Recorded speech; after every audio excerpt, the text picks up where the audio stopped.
Shalom Arifto, moi aussi ça me fait très plaisir, je m'enjoins au brachot de Shimon. Ça me fait plaisir d'être avec vous. J'espère juste ce soir que vous allez être attentifs parce qu'on va parler d'un sujet qui risque fortement de vous endormir. On va parler des rêves. Donc soyez gentils, n'appliquez pas le shiur à la khalemarassé tout de suite en dormant. On va parler des rêves. Maintenant, lorsqu'on veut dire les rêves, je ne sais pas si vous faites attention, ne serait-ce que ceux ou celles qui suivent les parachutes de la Torah, et même ceux ou celles qui ne suivent pas forcément les parachutes de la Torah, on a toujours des questions sur les rêves. Ça nous arrive parfois de nous réveiller le matin, et la chose la plus embêtante, c'est qu'on ne se rappelle pas de quoi on a rêvé. On était en plein rêve, et on kiffait, et on se lève le matin tout de suite après, une seconde après, au fait de quoi je rêvais. Peut-être que pendant le show, on amènera une explication rationnelle. Comment se fait-il que les gens, les personnes qui rêvent, oublient leur rêve au réveil? Une chose qu'on va voir par contre, c'est quelle est l'importance du rêve dans la Torah, dans le judaïsme. Parce que c'est vrai la vérité qu'il y a des gens qui font des rêves, des fois des bons rêves, des fois des moins bons rêves et qui sont, on va dire, perturbés par le rêve. J'ai rêvé de ci ou de ça. Aïe, j'ai fait un bon rêve. On voit même que dans la Gemara, dans ma Sechet Brachot, il y a un chapitre entier, le chapitre 9, qui est dédié à l'interprétation de certains rêves. Et les Hachamim vont nous dire, celui qui a vu en rêve, je ne sais pas, qui perdait ses dents. Ah, c'est pas bon signe. Celui qui a rêvé... Ah, celui qui a rêvé, par exemple, que, je ne sais pas, qu'il a vu un de ses proches qui n'est plus de ce monde, qui lui est apparu en rêve, et qui lui a dit telle ou telle chose. Et la vérité, c'est que le matin, on se réveille, et on se dit, oh là là, ce rêve-là me perturbe. Dans le bon cas, je parle de l'hypothèse, on n'a pas encore oublié le rêve, on est perturbé. Et les Hachamim vont donner beaucoup d'importance à l'interprétation des rêves, à tel point que la Gemara nous dira qu'un rêve qui n'a pas été interprété, c'est comme une lettre qui n'a pas été lue. Qu'est-ce que ça veut dire? J'ai postulé pour être reçu dans une école très prestigieuse de ce pays, que je ne vais pas citer, mais qui n'est pas très loin d'ici. J'ai reçu les résultats. J'ouvre l'enveloppe, il y a marqué Haternion. Waouh, super. Non, je n'ai pas encore ouvert. J'ai juste vu que j'ai une lettre qui m'est à mon intention. J'ouvre ou j'ouvre pas. Tant que j'ai pas ouvert, je ne sais pas qu'est-ce qu'il y a marqué. Peut-être que je vais avoir la surprise de dire, monsieur, nous avons le regret de vous faire savoir que vous n'avez pas été admis. Ou bien l'inverse. Nous avons le plaisir de vous informer que vous êtes admis à l'université au Technion, par exemple. La Gemara dit la chose suivante. Un rêve qui n'est pas interprété, c'est comme cette lettre-là qui reste dans l'enveloppe qui n'est pas lue. On ne sait toujours pas qu'est-ce que ça veut dire. C'est bien ou c'est pas bien. Maintenant, ceux qui font. Il y a des gens qui font attention aux rêves. Ouais. Il y a des gens. Bon, ouais. Ça, c'est fini. J'ai vu qui tu es, toi. C'est bon. Il y a des gens qui vont même. Et là, je m'adresse aux filles. Non, je ne m'adresse pas aux filles. Aux filles, c'est évident que oui. Je m'adresse aux garçons. Il y a des gens qui vont même raconter leurs rêves à leurs amis. Oui, comment tu t'appelles? Oui, d'accord, j'ai compris.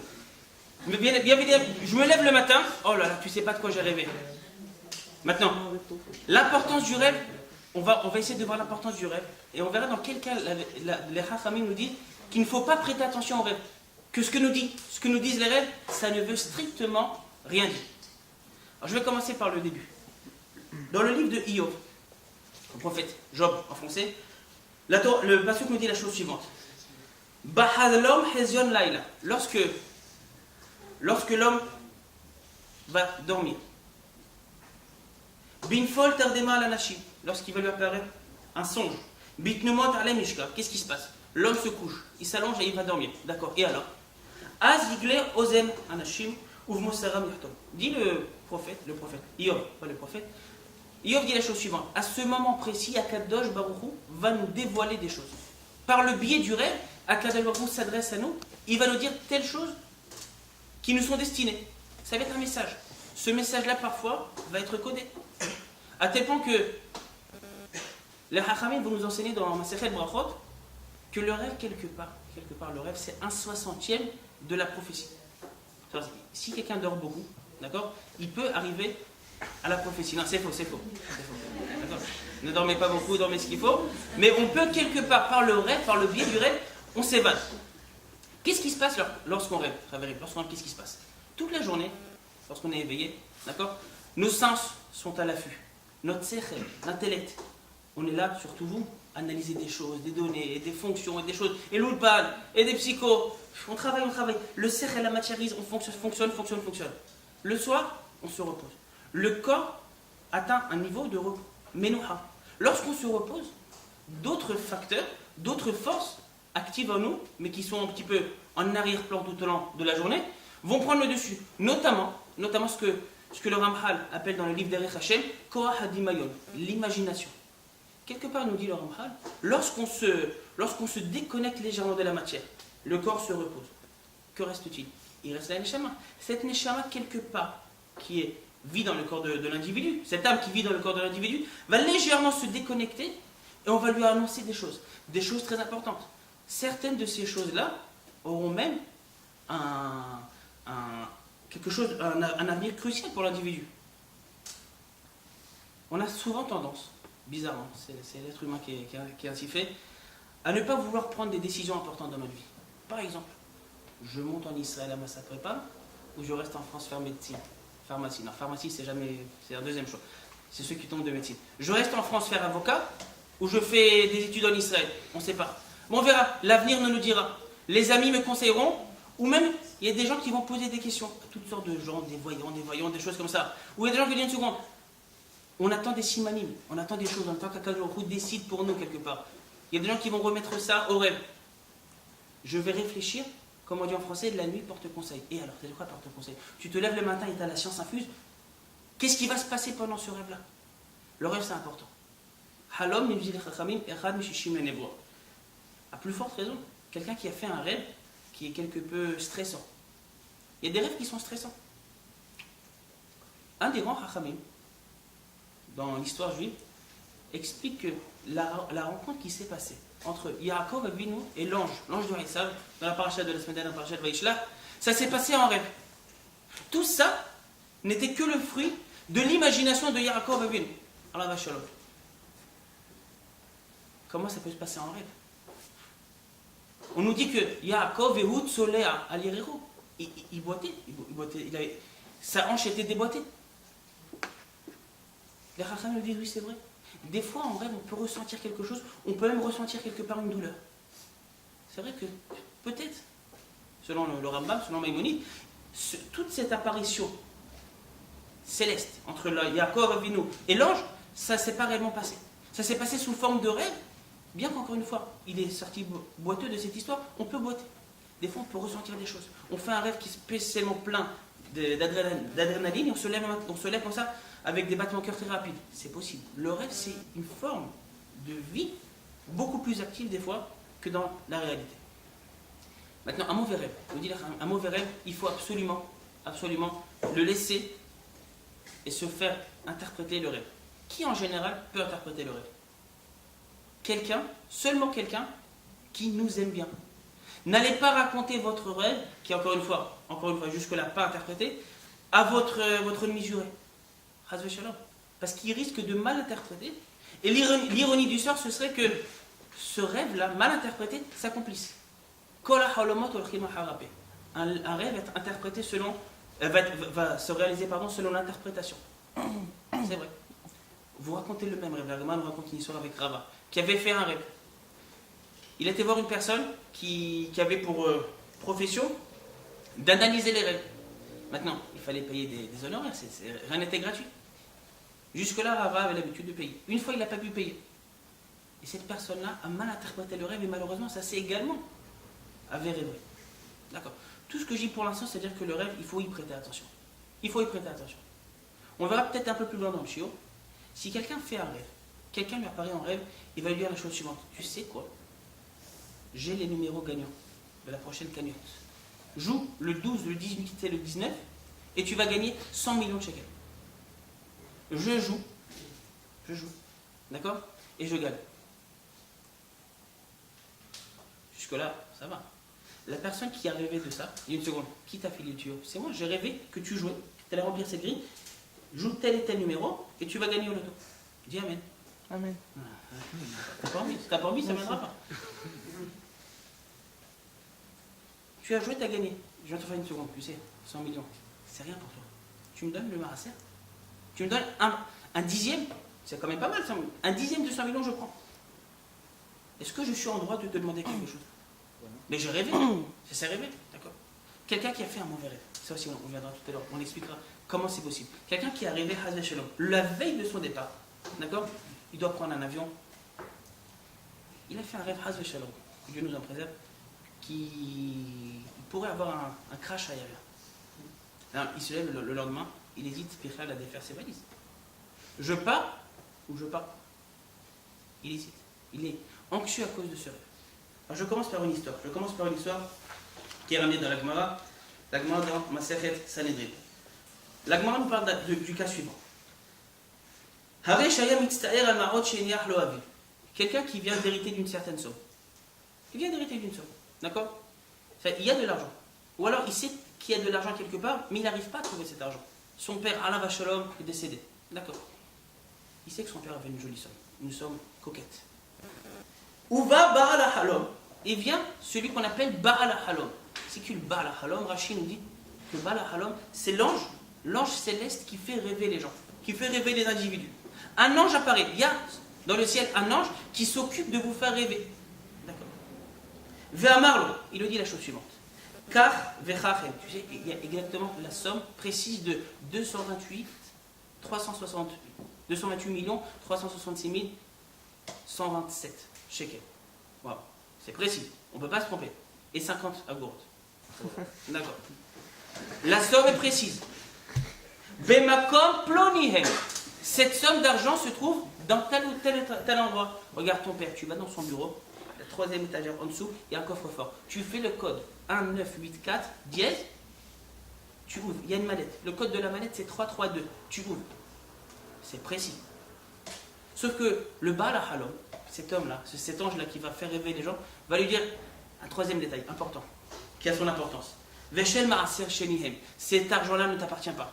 C'est soit du Maaser, de l'argent que tu dois à quelqu'un, Maaser Sheni, c'est de l'argent qu'on doit dépenser à Yerushalayim, ou tout simplement que tu as des dettes. Cet argent-là, c'était l'argent que ton père devait à telle personne.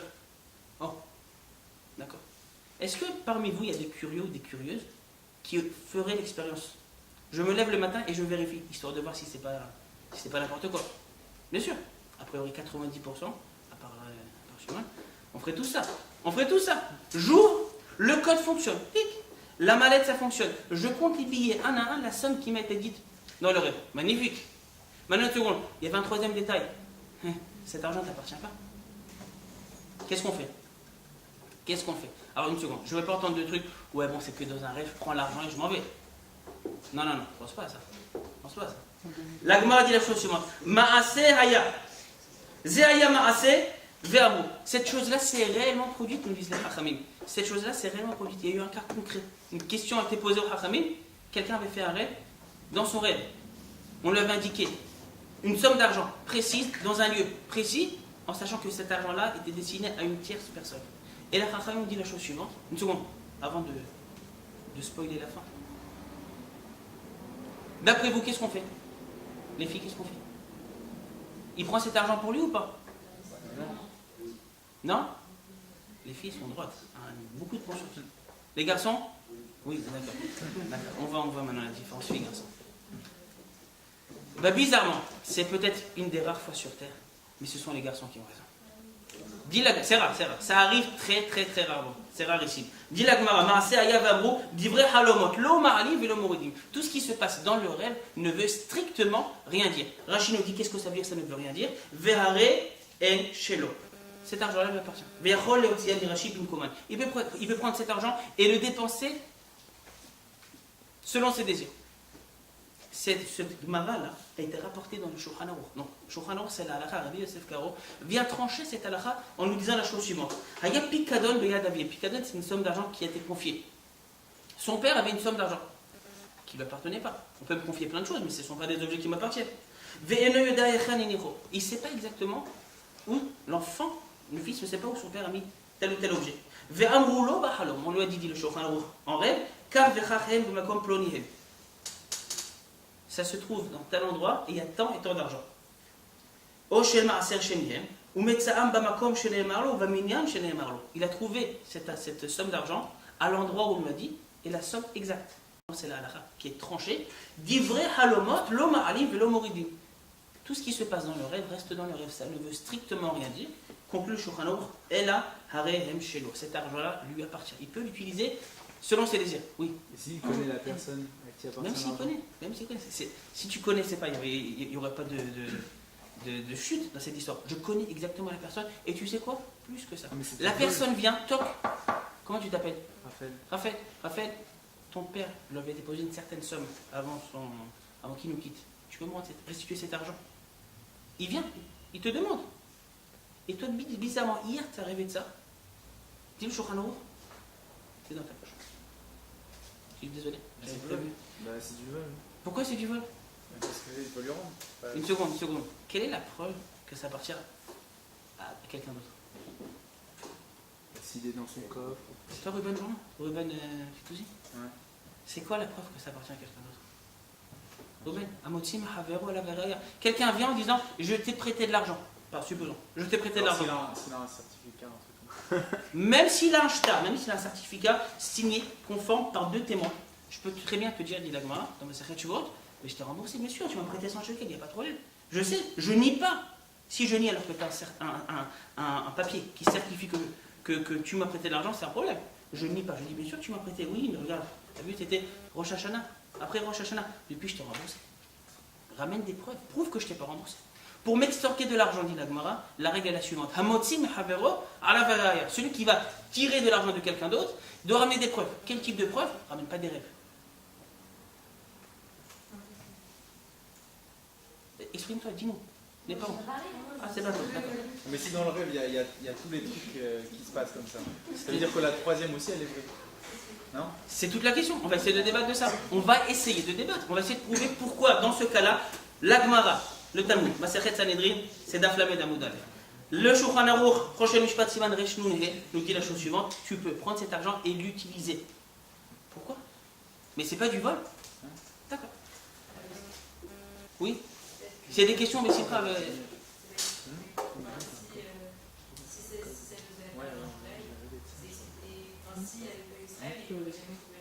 On est d'accord.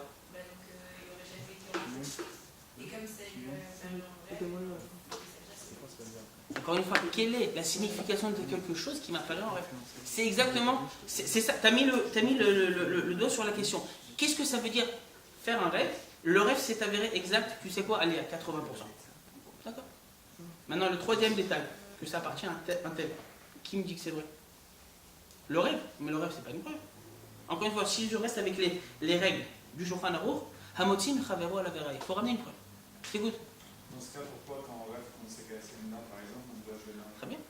Je comptais en parler. Merci. Merci pour la transition, Khazak. Autre question? Alors on a une autre histoire qui est ramenée dans la Gemara. Une autre histoire qui ressemble un petit peu. La Gemara va parler Haou apotropous.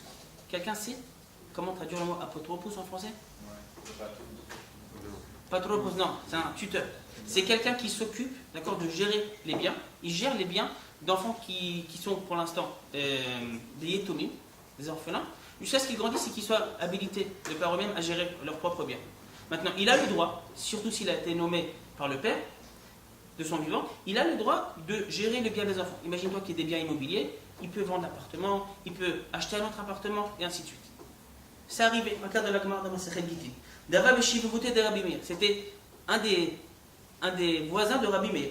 Dava Kamazbin Avata Vezabin Ave. Qu'est-ce qu'il faisait? Il vendait des biens immobiliers, des terres en l'occurrence, et avec ça, il s'achetait des serviteurs, des biens mobiliers.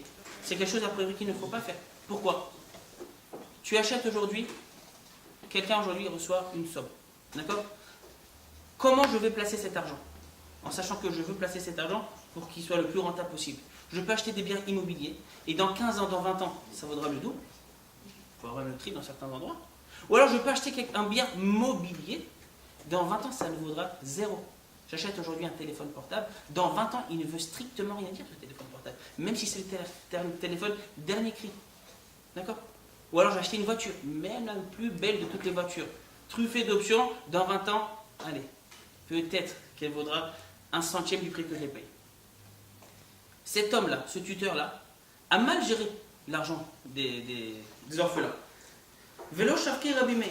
Rabbi Meir n'a pas laissé. Il n'a pas laissé faire ça. Il a dit une seconde. ça va à l'encontre des règles de base. Quelqu'un qui a fait un tout petit peu de commerce, c'est tu vas pas vendre quelque chose pour acheter quelque chose de moins bien. C'est pas logique. On apparaît en rêve à Rabbi Meir. On lui dit une seconde. Laisse-le faire comme ça. Il veut qu'il fasse comme ça. Rabbi Meir a dit Lo ashga, n'a pas prêté attention au rêve. Il a dit la chose suivante Amar divrei chalomot lo ma'alim velo moridim. Lui-même, la même expression qu'on a vue tout à l'heure de la Gemara. Divrei chalomot lo ma'alim velo moridim. Lorsqu'on rêve de quelque chose, ça ne veut strictement rien dire. Il n'a pas prêté attention. On a vu deux cas où quelqu'un rêve et on dit le rêve ne veut rien dire. Un autre cas, on va voir où là, ça veut dire. Pour comprendre ça, j'explique une notion de base dans la Torah qui s'appelle neder. Quelqu'un sait ce que ça veut dire le mot neder? Un vœu. Qu'est-ce que ça veut dire un vœu? Tu promets ou tu jures? Attention, neder ou shmura, c'est pas la même chose. Bli neder. Tu dis que tu vas faire quelque chose. Je dis, pareil. Ou alors, tout simplement, il y a un cas un peu plus simple dans la Gemara, quelqu'un qui va prendre sur lui beneder, il fait un vœu, de ne pas consommer, par exemple, de tomates. Il dit, voilà, les tomates, je ne prends pas. Je prends sur moi beneder, pas blineder, je prends sur moi le vœu de ne pas consommer de tomates. À partir du moment où il a prononcé cette phrase-là, d'accord? Lo yahel devaor, nous dit la Torah. Il ne peut pas aller à l'encontre de sa parole. Il a dit quelque chose, va jusqu'au bout. Et si jamais ça ne lui convient pas, il dit, oh non, dommage, tomate c'est rabat. On fait Atarat Nedarim. C'est bon. On va autoriser les vœux qui ont été formulés. On va dire, on va autoriser les vœux, on va dire à partir de ce moment-là, tu as pris sur toi de ne plus consommer de tomates, on l'autorise. D'accord. Quelqu'un qui dans son rêve, va rêver de quelque chose. Une seconde. Pourquoi tu es pressé? Quelqu'un qui va rêver dans son rêve, dit la Gemara, je ne parle pas d'un cas de Neder, d'un cas de Nidouille. Nidouille, tu nous en préserves, c'est lorsqu'on va excommunier quelqu'un. Quelqu'un qui fait, un juif qui fait une faute grave, dans certains cas, alors c'est des cas extrêmes, ce n'est pas des cas de tous les jours, dans certains cas, on peut même excommunier la personne. C'est-à-dire que cette personne-là, Shalom Barminan, ne fait plus partie de la communauté, ne peut plus prier Béminian, ne peut plus être avec nous en communauté, on ne peut pas non plus, s'il a par exemple un magasin, acheter chez lui, et toutes sortes de choses comme ça. En général, cette formule-là, ce nidouille, est formulée par des rachamim. Maintenant, quelqu'un qui a rêvé, nous dit la Gemara, quelqu'un qui a rêvé que dans son rêve, on l'a excommunié. Une seconde, je me lève le matin, la personne se lève le matin, il a rêvé avoir été excommunié. Est-ce que aussi, d'après vous, dans ce cas-là, on va dire Divrei halomot lo ma'alim velo moridim, ce qui a été fait en rêve ne veut strictement rien dire?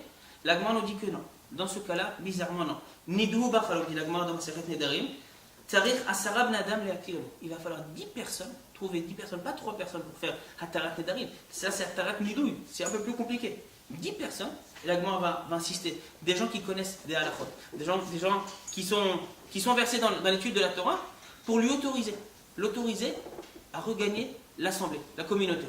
Mais une seconde, qu'est-ce qu'il a fait? Il a rêvé qu'on l'excommunie, il n'a rien fait. C'est un rêve. Pourquoi dans ce cas-là on ne va pas dire Divrei chalomot, lo ma'alim, velo moridim? La Gemara dit une seconde, oh là là, panique, alerte rouge. Il va falloir autoriser cette personne à réinsérer la communauté en faisant Hatarat Nidouille. Sur ce point-là, les Rishonim vont essayer de faire découler un halakha annexe. Un autre cas où quelqu'un va prendre sur lui, dans un rêve, il prend sur lui de jeûner, par exemple. Il prend sur lui, je ne sais pas, il prend sur lui Beneder de faire telle ou telle chose. Le Neder, ça marche sur quasiment tout, quasiment. C'est-à-dire, je peux prendre sur moi de faire, je ne sais pas. Est-ce que c'est interdit? Est-ce que c'est interdit d'utiliser un téléphone portable? Non. Je prends sur moi de ne plus utiliser le téléphone portable. Quelqu'un va dire cette phrase-là. Beneder. C'est fini, touche plus à iPhone. Touche plus, fini. Beneder. Ça marche pas. Quel est le statut de quelqu'un qui va rêver et dans son rêve, il va faire un vœu. Peu importe quel est le vœu. Pour la halakha, il n'y a pas de différence. Est-ce qu'il rêve de plus manger de tomates? Est-ce qu'il a fait le vœu de se renforcer dans telle ou telle chose? Ou dans le principe du neder, je peux même prendre quelque chose qui est autorisé et me l'interdire à moi-même. Ça marche. Et la Gemara va dire, et les Rishonim vont dire la chose suivante, on trouvera deux avis dans les Rishonim. Le premier avis, c'est l'avis du Ram, Rabbeinu Nissim, du Roche, qui vont dire, bah, un éder, tant que le vœu n'est pas formulé par la bouche, ça ne veut strictement rien dire. Parce que la Torah nous dit, Yevate bisfatai, il faut prononcer le vœu. Le vœu qui n'est pas prononcé dans le sommet, ce n'est pas prononcé, ça ne veut rien dire. D'accord, premier avis. Deuxième avis, il y a une marloquette là-dessus, il y a une divergence d'opinion. Le deuxième avis, c'est l'avis du Rashba, Rabbi Shlomo ben Ader, qui va dire la chose suivante, un vœu dans un rêve, ça veut tout dire. Si dans ton rêve, tu as rêvé, d'accord, de faire telle ou telle chose, fais-la. Tu ne veux pas la faire, fais Atarat Nedarim. Encore une fois, la même notion de Atarat Nedarim qu'on connaît de manière classique. Une seconde. Le Shulchan Aruch, il vient et il tranche la halakha suivante. Il dit Niduhu bachalom have nidu vetzarich hatara. Quelqu'un qui a rêvé que dans son rêve on l'a excommunié, pardon, il faut 10 personnes pour l'autoriser à réinsérer la communauté. Disent les Chachamim, quelqu'un qui a fait un rêve et qui dans son rêve a rêvé, qui faisait un éder, qui prenait sur lui un vœu, le Shulchan Aruch ramène deux avis et nous dit qu'il faut faire attention et qu'il va falloir faire Atarat Nedarim si jamais tu n'es pas intéressé d'accomplir ce vœu jusqu'au bout. Donc qu'est-ce qu'on voit? Qu'est-ce qu'on a vu? Mini-synthèse. On a vu d'un côté deux cas dans la Gemara où des gens font des rêves et on va leur dire Divrei Chalomot, Lo Ma'alim Velo Moridim. Ça ne veut strictement rien dire. Le cas avec l'argent qui est apparu dans la mallette de manière tout à fait précise. Et le deuxième cas avec le tuteur qui vendait, Rabbi Meir a fait un rêve, il n'a pas prêté attention à son rêve. Premier. Deuxième cas, on a vu quelqu'un qui a fait un rêve, un mauvais rêve. Dans son rêve-là, on l'a excommunié. Ou là, dans son rêve-là, il a pris sur lui de faire un neder. Et là, les Chachamim nous disent, ah, attention, ce neder est valable. Il est validé. Il va falloir, si tu ne veux pas l'appliquer, il va falloir faire Atarat Nedarim. Quelqu'un peut essayer de trouver une raison, essayer d'expliquer cette contradiction entre ces deux types de vœux, de ces deux types de rêves. Il y a quelqu'un qui se porte volontaire? Personne? Non? Vas-y, n'aie pas honte. Il y en a un, c'est lié à l'action, et l'autre, c'est lié à ce qu'on dit ou ce qu'on pense. D'accord. Enfin, plus loin, parce que je ne suis pas ta logique jusqu'au bout. C'est pas une action qu'on fait, du coup, on peut la faire que dans la réalité, alors qu'un éder, c'est quelque chose qu'on fait avec la pensée sans avoir besoin. D'accord, c'est faux, parce que le neder, il faut le prononcer par la bouche. Un neder qui n'est pas prononcé par la bouche. Ou quelqu'un qui va penser, c'est quoi, j'ai pensé très très fort faire un neder. Ça marche pas. Dans la Masechet Neder, on a un traité talmudique entier qui parle des nederim. Et la règle de base, c'est que pour faire un neder, il faut dire quelque chose, d'accord? Chez Piv, Velibo Shavim. Pensez ce que je dis, mais le dire. Donc à partir du moment où je ne l'ai pas dit, dans ton rêve, à moins que tu parles dans ton rêve. Si tu parles dans ton rêve, ça c'est un autre cas, on peut s'en occuper également. Mais a priori, j'ai pas dit, je prends sur moi de plus manger de tomates. J'ai pas dit.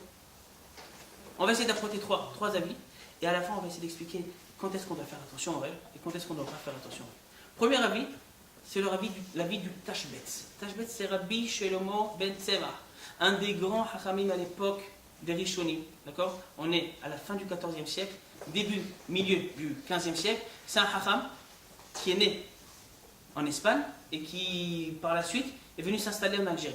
C'est parmi les grands Talmidei Chachamim d'Algérie. Il va dire la chose suivante. Il va dire, le rêve, en fait, on ne sait pas c'est quoi le rêve. Pourquoi on ne sait pas c'est quoi le rêve?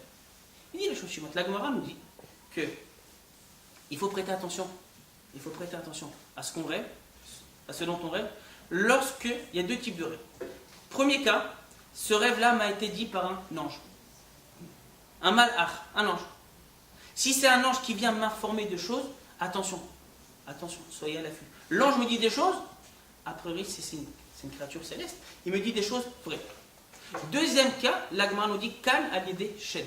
Shed, Shindalet, ce sont ces fameux, ce qu'on va appeler des démons. D'accord. C'est une créature qui va dire des choses qui ne sont pas vraies. Maintenant, lorsque vous rêvez, vous savez exactement analyser le rêve. Est-ce que ce rêve-là m'a été fait, envoyé par un ange ou par un chêne? On ne peut pas savoir. Dit ce hacham, le Tashbetz dit la chose suivante.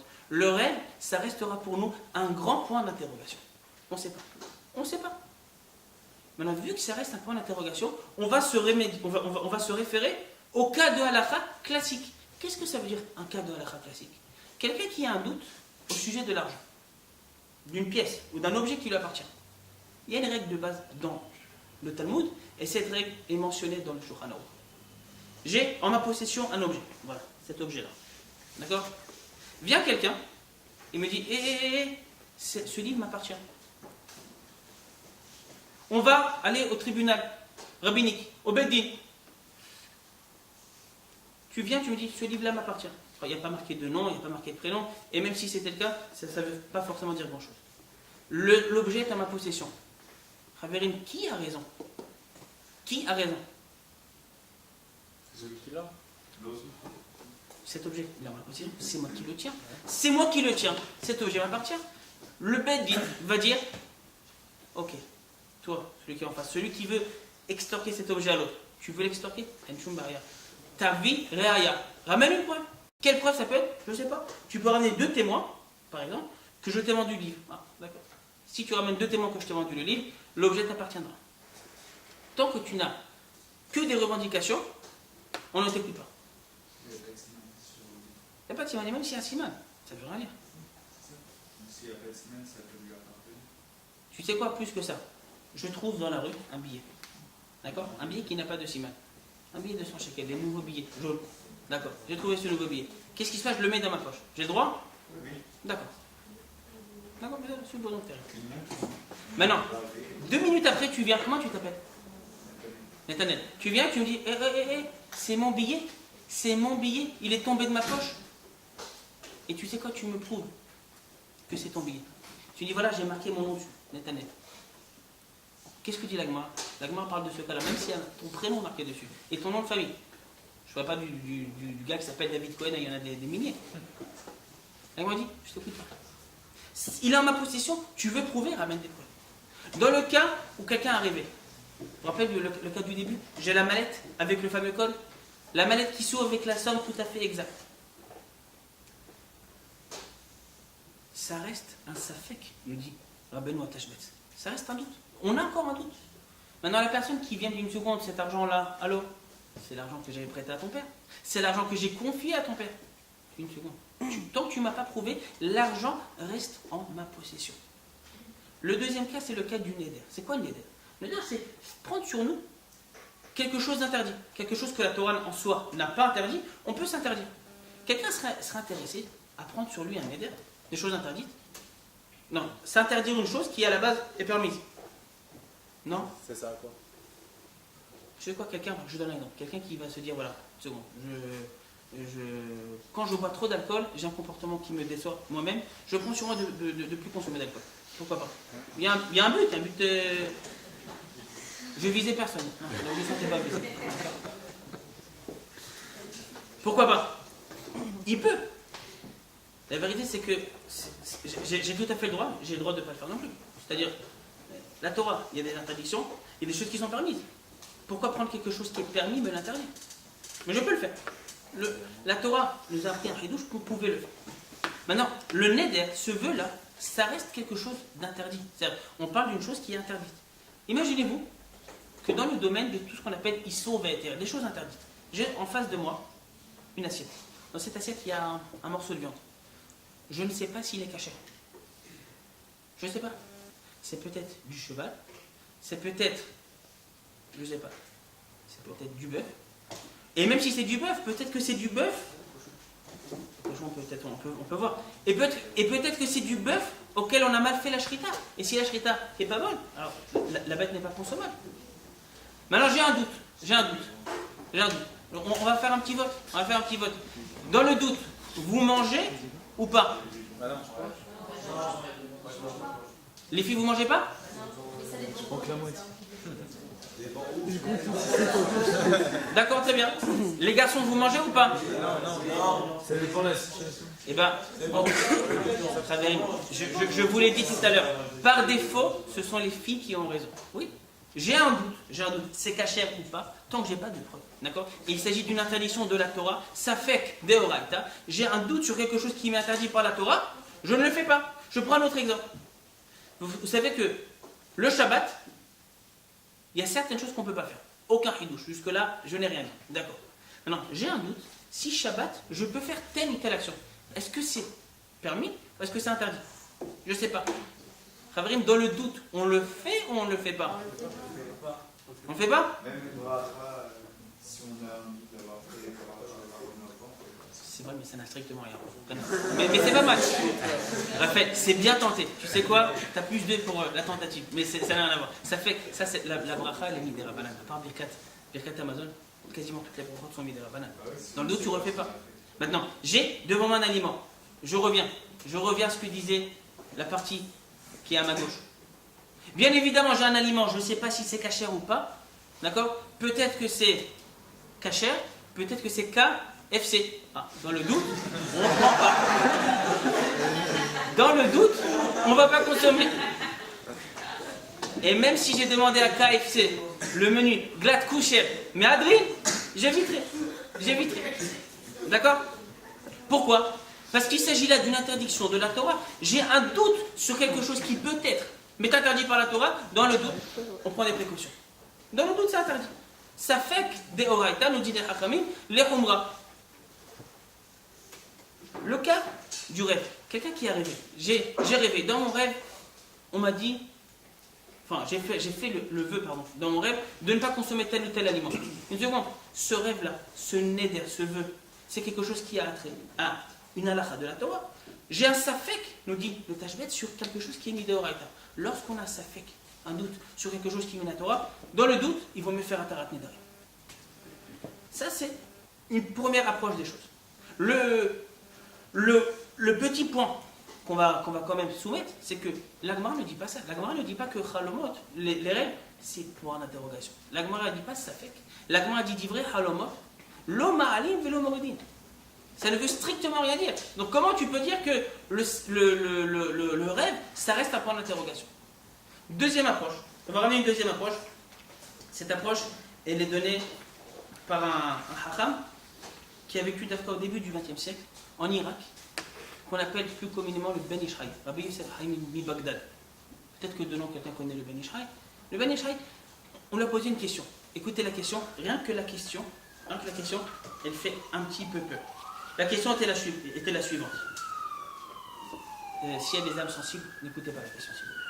Mishi halal shu Yom Kippour, ve'aya ochel bo. Quelqu'un qui rêvait. Dans son rêve, on est le jour de Yom Kippour. Et qu'est-ce qui se passe? Il est en train de manger. Pour le coup, il mangera cachère. Sûr. D'accord? Veniskar b'halom achar she'achal, erch yovzeu Yom Kippour ve'achal bo. Il dit, oh là là, il se rappelle.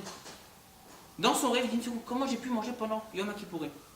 D'accord? Ce rêve-là va le perturber, va le déranger. À tel point qu'il va poser la question au hacham, à ce rame en question, et il va dire une seconde, est-ce que je dois me faire pardonner? D'une manière générale, je peux agrandir cette question. Quelqu'un qui dans son rêve va rêver, qui fait quelque chose d'interdit, qui fait une avéra.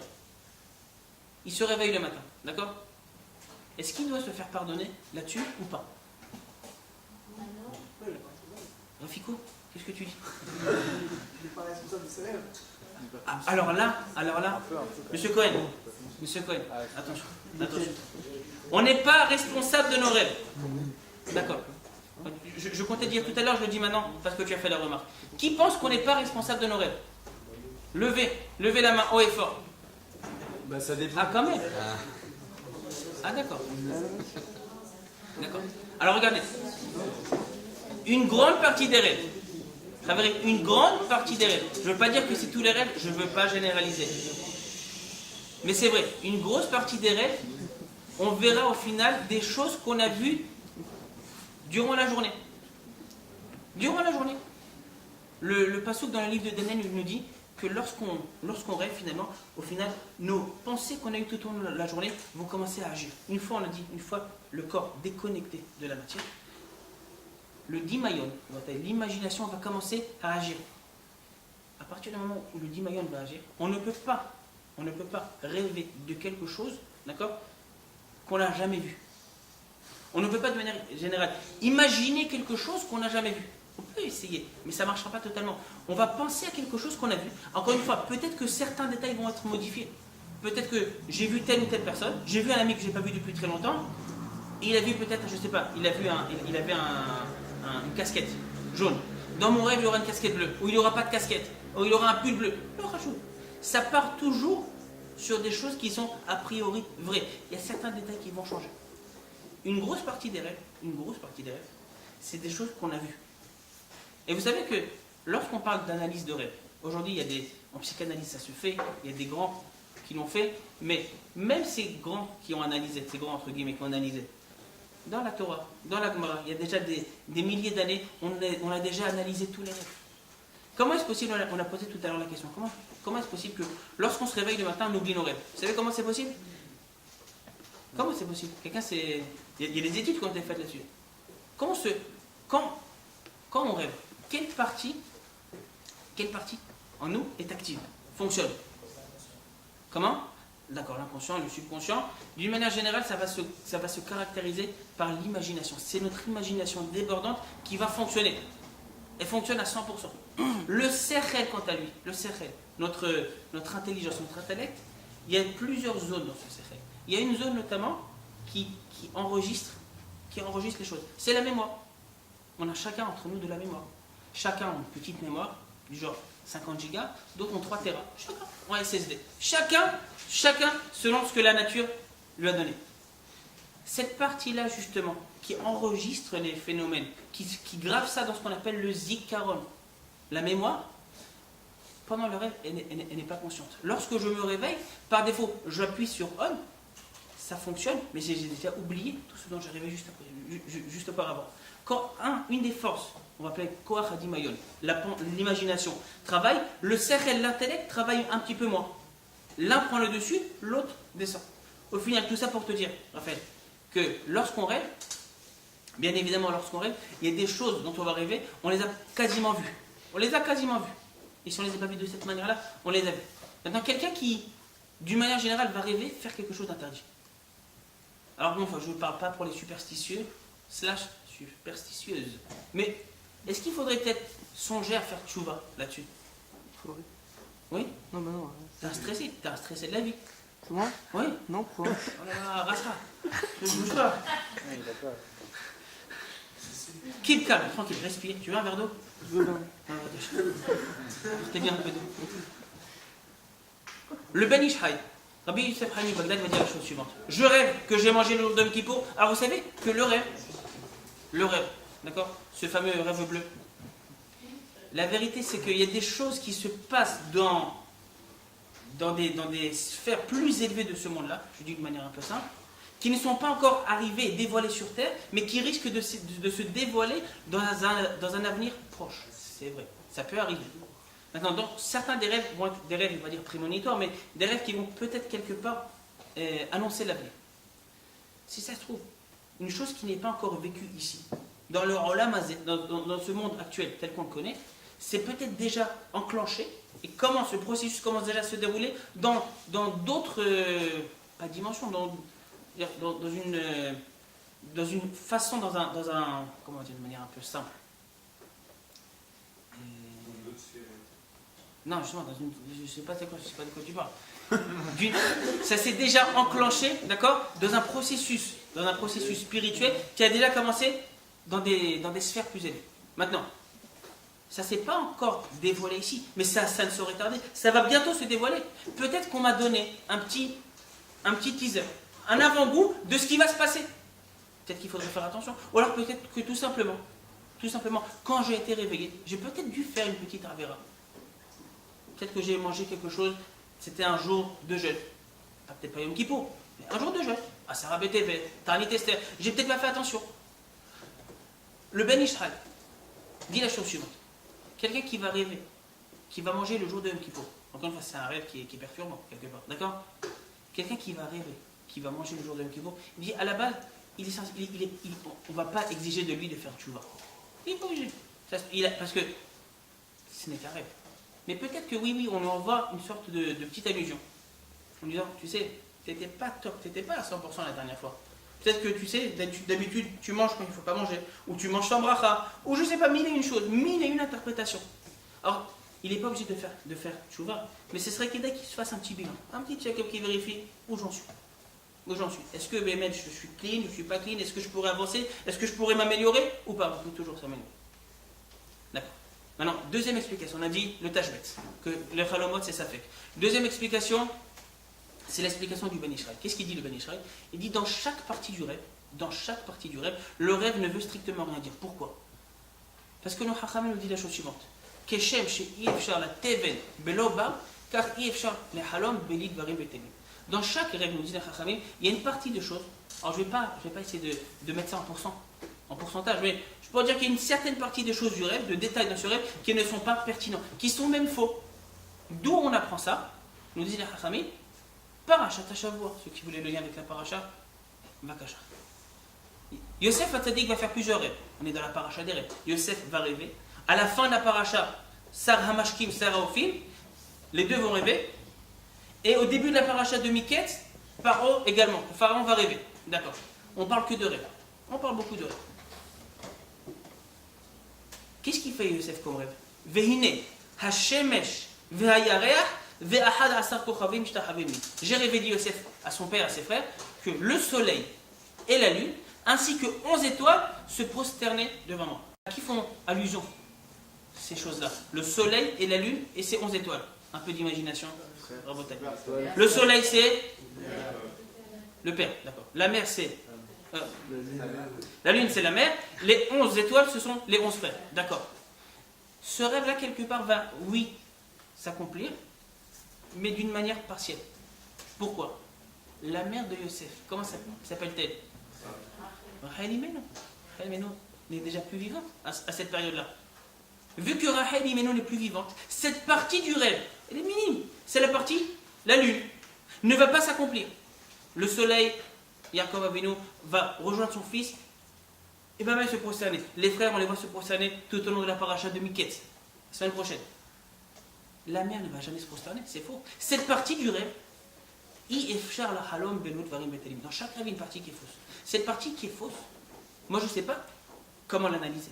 Mais imaginez-vous que j'ai rêvé qu'il y avait une mallette avec une certaine somme dans un endroit très précis. Jusque-là, tous les détails du rêve sont pertinents et exacts. Ok. La règle nous dit la chose suivante. Dans chaque rêve, il y a une partie fausse. Elle est où la partie fausse? Elle est où la partie fausse? Je suis obligé de dire que la partie fausse, c'était le troisième détail. Oui, mais cet argent appartient à un tel. Ah, ça c'est faux. C'est pas un doute. Je suis sûr que c'est faux. Tout s'est avéré vrai jusqu'au début. Depuis le début, l'argent, la somme, l'endroit, tout était vrai. C'est pour ça, nous dit le Ben Israël, que dans ce cas-là, je ne dois pas restituer l'argent. C'est pour ça que le Shulchan Aruch, qui ramène cette halakha, nous dit, si quelqu'un fait un rêve, et dans ce rêve-là, il doit de l'argent à quelqu'un, ou il trouve de l'argent qui lui appartient, cet argent-là, il n'est pas obligé de le donner à l'autre personne. Pourquoi? Parce que cette partie-là, l'autre personne, c'est la partie fausse du rêve. Dans le cas du Neder, si c'était faux, supposons que ça soit faux, le Neder, quelqu'un a rêvé, on dit que dans chaque rêve, il y a une partie fausse. Quelle est la partie fausse dans le cas du Neder? On est obligé de dire que, ne serait-ce que cette partie-là qui a eu un rêve, peut-être qu'il n'a pas rêvé, peut-être que dans son rêve, la partie fausse, c'était qu'il ne prenait pas sur lui le Neder des tomates, peut-être qu'il prenait des concombres, peut-être. Peut-être que c'était des tomates cerises, peut-être. Mais si je dis que le Neder est faux, alors le rêve est totalement faux. On ne peut pas dire que le rêve est totalement faux. Aucun rêve n'est totalement faux. Il y a des rêves qui sont partiellement vrais, d'autres qui sont partiellement faux. Dans le cas du Neder, pourquoi il faut faire un Taraf Nedarim? Parce que je pars du principe que la partie où j'ai pris sur moi de faire un Neder, elle était vraie. Peut-être qu'il y a un détail ou deux qui sont faux. Cette partie, il faudra faire un Taraf Nedarim. Il y avait une question? David? Si le premier détail dans lequel tu vas pouvoir, si le premier détail est vrai, le deuxième est faux, le troisième est vrai. A priori, oui. Donc on doit rendre l'argent, mais. Oui, mais c'est pas grave dont on Tu n'as pas parle. réussi à le prendre, toi. Le cas. David, tu veux garder cet argent? Non, D'une. justement, on le rend. Dans ce cas-là, tu as raison. Nous, on parlait du cas où les deux premiers détails étaient vrais, c'est-à-dire l'endroit et la somme. Non. Pour peu qu'un des deux détails ne soit pas vrai, tu as raison. Alors, je serais contraint de dire que le troisième détail, à qui ça appartient, c'est vrai, et peut-être que la somme, c'était pas exact, peut-être que l'endroit, c'était pas exact. Tu as raison. Il y a toujours une partie fausse. Oui. Mais il y a des rêves qui sont totalement faux. Vadaï. Tu sais, c'est quoi? C'est des rêves qu'on fait à l'idée Shed, dit la Gemara. C'est quoi Shed? D'accord. En fait, tu peux savoir qui te fait rêver? Attention, on répond pas mal à la question. La question était ambiguë. D'accord. Et un rêve qui est fait par certaines créatures. D'accord? Je rappelle que le rêve, encore une fois, est quelque chose de grand dans le rêve. Tellement grand dans le rêve que la prophétie, quelque part, c'est une sublimation de ce rêve. Quelqu'un qui va rêver, quelqu'un qui va laisser son imagination prendre le dessus, Akadosh Baruch Hu va se dévoiler au travers de cette imagination. Le prophète nous dit Uviad han-nevi'im Adam me. Je me dévoile à la personne par son imagination, par l'intermédiaire de l'imagination. Troisième explication. Et je presque termine. Troisième explication, on a dit que le rêve ne veut rien dire. On va dire que le rêve ne veut rien dire. Non, le rêve ne veut rien dire. Le rêve ne veut strictement rien dire. Sauf que, dans le cas où quelqu'un fait un rêve qui représente un certain danger. On a parlé tout à l'heure du cas où quelqu'un a rêvé. Quelqu'un a rêvé que la veille de son départ, dans son rêve, il rêvait qu'il était dans l'avion, il a pris une compagnie aérienne pas très fiable, il y en a pas mal, d'accord, qui se crache souvent, et d'accord, mais bon, on ne sait jamais. Il est anxieux, il téléphone au Rav. Qu'est-ce que je dois faire? Je ne sais pas. Je prends l'avion, je ne prends pas l'avion. Alors là, pareil, on va faire le petit sondage. Les filles, vous défaites la valise ou vous partez à Acapulco? Moi, je pars. La manette. Moi, je pars. D'accord.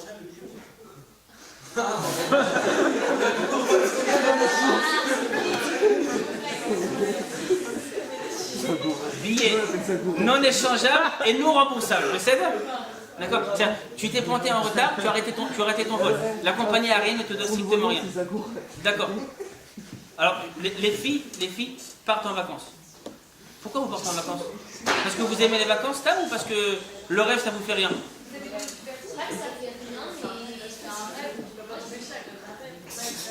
J'ai du mal à entendre en simultané, j'ai pas le son stéréo. Pourquoi vous partez pas? Pourquoi vous restez pas à la maison? Parce que si ça doit arriver, ça arrive. Quand c'est l'heure, c'est l'heure. D'accord, mais c'est l'heure. Ok, pourquoi pas.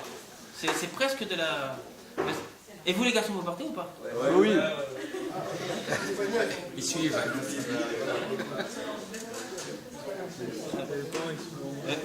Vous êtes en classe économique, je vous rappelle. Hein. Il n'y a personne qui est en première classe. Mais bon, ok, partez. Si c'est pour partir en route, là, arrête. Allô, une seconde. Non, ça marche pas. Alors, c'est la vivelate. Bon, mais c'est ok. Une seconde. Cette question a été posée. Quelqu'un a fait un mauvais rêve.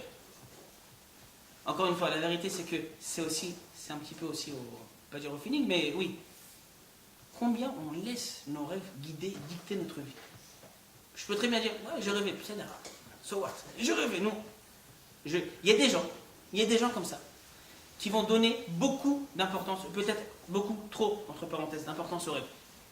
Et encore une fois, moi je critique. Je dis juste que selon l'importance qu'on donne au rêve, ou un peu comme on l'a dit tout à l'heure, selon l'interprétation du rêve, c'est comme ça que ça va se réaliser. Si quelqu'un dit, moi le rêve, de toutes les façons, ça ne veut strictement rien dire. Ok, j'ai rêvé, non. On dit halom tov, halom shalom. C'est un bon rêve, mais il n'y a pas de problème. On continue notre vie. Cette personne-là, si elle décide de ne pas partir, elle ne transgresse aucune interdiction. Bien qu'encore une fois, a priori, c'est interdit de se mettre en danger stable, de manière tout à fait inutile. Ça ne s'appelle pas se mettre en danger de manière inutile. La preuve, c'est que c'est autorisé, d'accord, de prendre l'avion. Paris, Tel Aviv. Dans l'autre sens, c'est un peu plus compliqué. Mais Paris, Tel Aviv, c'est sûr qu'il n'y a pas de problème. On peut prendre l'avion, d'accord? Personne ne va dire, oh là là, prendre l'avion, c'est courir un danger inutile. Alors quand on va aller en bateau, on va aller à pied. Pas possible. On va passer par où? Par la Syrie, par la Turquie. Vaut mieux pas. D'accord? Celui qui néanmoins décide de dire, j'ai rêvé, la vérité, j'ai rêvé, je ne sais pas trop quoi faire, je préfère, par mesure de précaution, ne pas prendre l'avion. Il a le droit. Qu'est-ce qu'il fait pour son billet? Qu'est-ce qu'il fait? Monsieur, je suis désolé. Zébara Shelcha, tu veux pas partir, c'est ton problème. C'est ton problème. C'est Daka, Kapara, tout ce que vous voulez. D'accord. Vous savez quoi, ça me fait penser à quelque chose. Et peut-être qu'à l'occasion, peut-être on en parlera également. Le Ainara. Quelqu'un ici croit au Ainara? Non. Manifestez-vous, s'il vous plaît, manifestez-vous. C'est l'œil. Là, quand on va poser la question à quelqu'un, ne croit pas au Il faut Ainara? arrêter, bah, bien sûr que c'est du mytho. Ah ouais? Faut arrêter. D'accord. Aïnara, mais c'est très souvent, ça vérifie. Je termine, je conclue. Très souvent, certaines choses, on va accorder de l'importance à certaines choses. C'est vrai, d'accord. Est-ce que c'est bien? Pourquoi pas? Le rêve en soi, c'est quelque chose de grand. Je reste sur ma position. Le rêve est quelque chose de grand. Sauf que le rêve ne peut pas éclaircir certains points.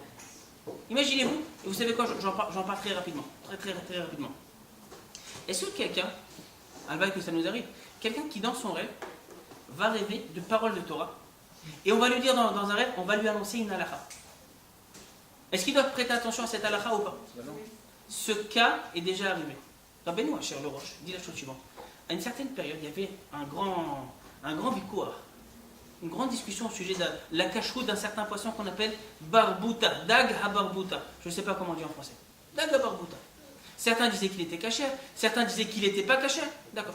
Ce poisson-là, un des grands hachamim de l'époque de Rishonim, qui s'appelle Rabbeinu Ephraim, a autorisé ce poisson. Il a dit, ce poisson-là, je statue, il est cachère. Il y a plein de variétés de poissons. D'accord. En Israël, on a une partie, mais il y a d'autres poissons dans d'autres océans, dans d'autres mers, qui ne sont pas forcément commercialisés ici en Israël. Ce poisson-là, Dagabarbouta, après l'avoir autorisé, Rabbeinu Ephraim, dans son rêve, le soir même, on lui dit la chose suivante. Kvod Arav, vous avez autorisé un poisson taref pour l'homme Israël. C'est dur. Il a pris la décision, il a regardé la Torah, il a approfondi la halakha. Il arrive à une conclusion claire que selon la halakha, ce poisson, il est autorisé. C'est un poisson cachère. C'est une espèce de poisson cachère. En rêve, on lui dit, oh là là, ce poisson-là, il n'est pas cachère. À cause de toi, il y a des gens, il y a des juifs qui vont manger pas cachère. L'histoire ne se termine pas là. Le Roche nous dit que Rabbeinu Ephraim a regardé une deuxième fois la halakha. Et après avoir regardé, il s'est rendu compte qu'il s'était trompé. Ah, il n'a pas fait ça à cause du rêve. Le rêve, ça l'a juste permis de savoir que ce qu'il avait au préalable autorisé, en fait, c'était faux. Grâce au rêve, il a fait ça. D'accord. On a même un livre dans la halakha. Bon, faut voir quelle est aussi est-ce qu'il a pu contester ou pas, ça c'est un autre sujet. Un livre de questions et réponses, de responsables. Shelot ou Tshuvot, il porte le nom suivant, Shelot ou Tshuvot Minashamay. Shut Minashamay. Tu connais Shut Minashamay? Comment ça s'est passé? Un des grands Baalars Rishonim, un des Baalars Tosafot, avant de dormir, il écrivait une question. Ça paraît un petit peu bizarre. Il écrivait une question, il y a toute une cérémonie, comment écrire la question, c'est pas n'importe quoi. En rêve, on lui donnait la réponse. Chaque jour, il posait une question, il avait en rêve une réponse. Il a écrit un livre, il a compilé un livre avec toutes ces réponses-là. Il a publié ce livre.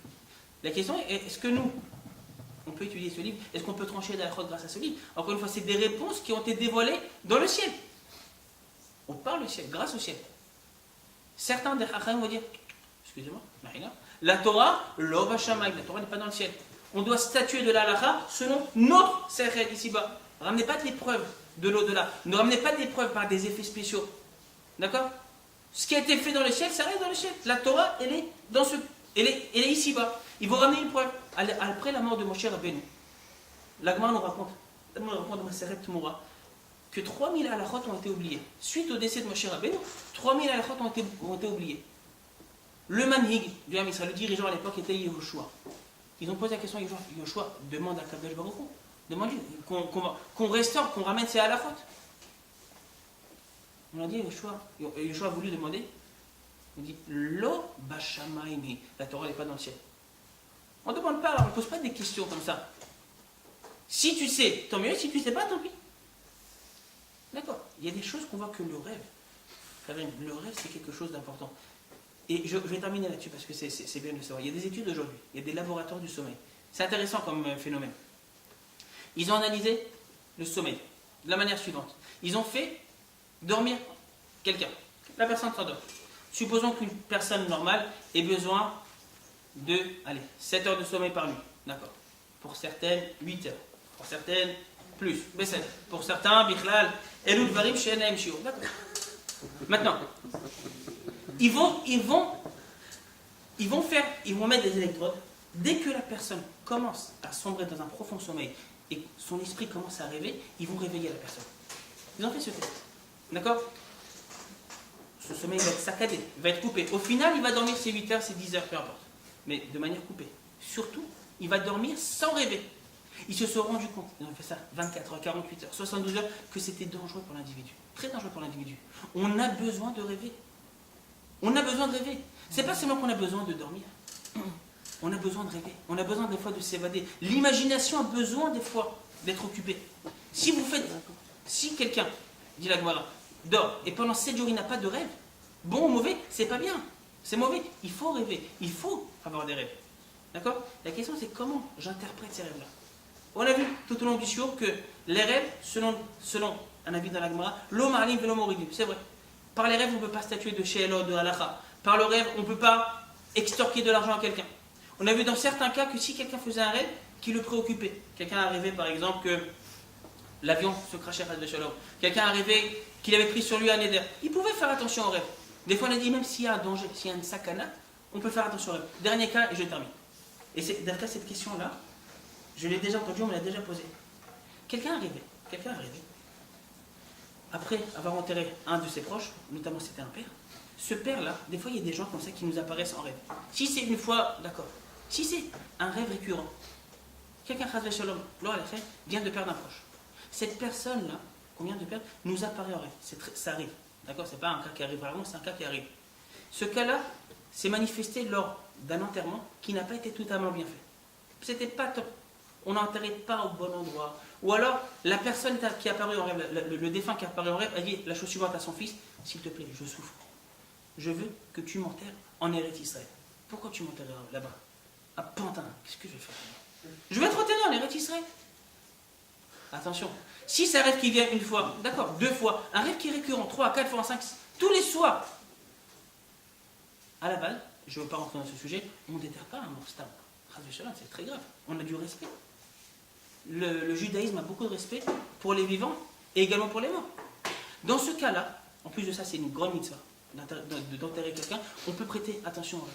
Ils ont déterré la personne avec une autorisation rabbinique compétente et ils ont finalement sorti le cadavre et ils l'ont enterré en Eretz Israël. On peut le faire. Encore une fois, si c'est un rêve récurrent ou si c'est un proche qui apparaît.